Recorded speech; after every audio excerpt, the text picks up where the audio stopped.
Hi folks, Aaron here. Welcome back to another anime review. Today we are looking at the second episode of Death March. Now, I will say, no rant for this week's episode, don't worry. I know a lot of you shared similar thoughts on the first episode, which I appreciate, even the ones that didn't were really respectful. Thank you guys for that.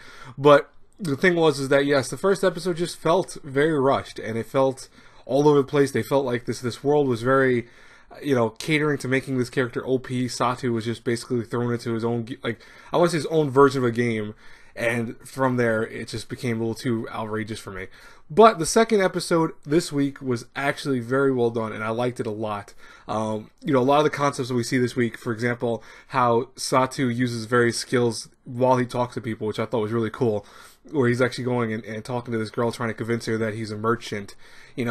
That was awesome. I love that, because I thought of Skyrim right away, because that's how Skyrim works. When you're talking to a character and you have high levels of persuasion and stuff like that, you could then kind of, downgrade them to talk to you on a certain level and stuff like that and convince them of other things. And we also see him do that with other things too, while he's like in the shop with this one girl, he's haggling and stuff like that. You see the skill up there too. Even when he's helping the slaves, he puts a poker face on, and apparently that's a skill too. I love the way they did that. I thought that was actually a great way of doing that in the story, and the way it was executed was very fine. Satu's, travel to this new village, this new place that he's going in.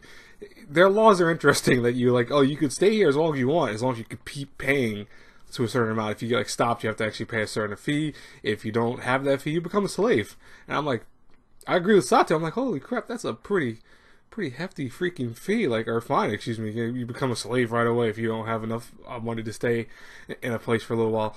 Maybe just, I don't know, go throw in jail for a little while, or, be thrown out of the city. Maybe that would be, But, I do like that we're starting to learn some interesting things about this place. Like, there is a demon lord, quote unquote. There's also demi-fiends, which are like half humans, half creatures, that apparently that's the reason why they're slaves. Half of them is because they at one time were very cruel to humans, and thus, now it's payback for the human race and stuff like that. But for the most part, I really dug the whole type of show, the way they did things. I thought that it was kind of cool that, Satu is not going off of the game world per se. He's going off his knowledge of a gamer. So he's understanding how he does things. As he says, he was a huge nerd in high school, and he played all these games, so he understands that, you can haggle characters in certain RPGs and stuff like that. You could use various skills, etc. So that's where he's getting that knowledge from, and I think that's interesting.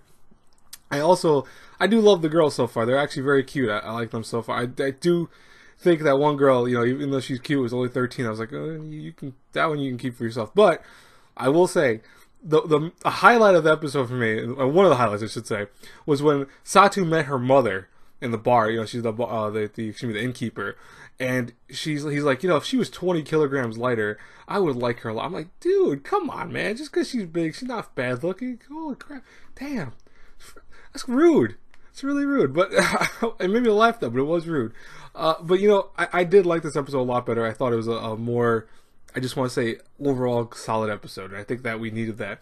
I was not a fan of the opening, though. I'll tell you that right now, guys. I didn't like the opening. I don't know if the first episode had an opening, so if I said that already, I apologize, but I listened to it, and I really just did not like it. I think it was too cutesy for this. It starts off so epic. You see his eyes at the thing, and it looked pretty badass. It looked like a very Log Horizon / Sword Art type opening, and then becomes this super cutesy song. I'm like, It's not horrible. It's just I didn't like it myself personally. But I would love to hear if you guys like the opening and stuff like that. So what was good about this week? Definitely a slower pace, but in a good way, because we get more understanding of what everything's going on in this world. We're starting to see some kind of story develop, Satu realize. And by the way, I know his name's not Satu, but I'm just calling him it because it's easier for me to remember. But Satu is understanding that this world, there's something keeping him here. He realizes it's not probably a dream, and a part of him's kind of worried that he's stuck in this place, but at the same time he's also he's a gamer, or a game developer, excuse me. He wants to see a world like this, and it's like a privilege to see a world up close, in person and stuff like that. So he's happy about that. He knows that he's just going to take his time now and figure out what works and what doesn't work about the game. And I also liked just the characters in general. I think that we have a cool set of new characters already to begin with. In terms of bad, I still have some hesitations with certain things. Obviously, will they make him super OP in terms of him fighting things, or what's going to be the danger? Because again, I like isekai works that have a little danger to them, and I don't think this show has any danger to it. It's just like this issue with the smartphone anime. that also had no danger to it. And I didn't like that fact for that, but I mean, it worked because of certain aspects of the show. Because I mean, it made it where it kind of made sense he was going to be an OP character. He started off that way because God gave him that ability. But I feel like this one just made him, powerful because, oh, by accident, you're powerful now. So, I do have some issues with it, but we'll see what happens. I do like this episode, like I said, a lot better, and I feel like that's a good sign for a show that I'm going to continue reviewing. Anyways, I'll talk to you guys later. Hopefully you enjoyed this review. I have one other review planned out today, which is going to be the Love is Like After the Rain. That should be out probably 30 minutes after this one. I will talk to you guys then. Hopefully have a great, blessed day, everyone. God bless you all. Bye-bye, everyone.